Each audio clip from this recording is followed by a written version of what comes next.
Quelles sont les initiatives mises en place pour encourager l'apprentissage autonome et le développement personnel de vos employés en dehors des formations formelles? Il y a beaucoup de choses qu'on peut faire pour s'assurer que les employés aient ce sentiment d'autonomie-là face à leur formation, leur apprentissage. C'est sûr que pour nous, les team building sont importants. C'est pas dans un team building que tu es formé, mais un employé qui a une connexion avec son entreprise, avec son employeur, ses collègues aussi, va avoir plus le goût de se forcer, si je peux dire, dans ses tâches. Quand on a un sentiment d'appartenance où on travaille, on a le goût d'être meilleur, on a le goût de se dépasser. Donc, il y a de fortes chances que l'employé ait le goût d'apprendre davantage pour aider l'entreprise aussi.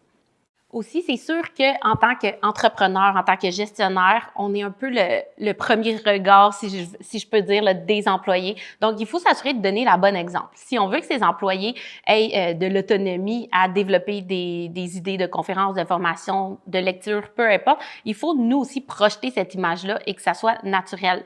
Et pas avoir l'air de forcer les employés, de dire « tu devrais lire ce livre-là ».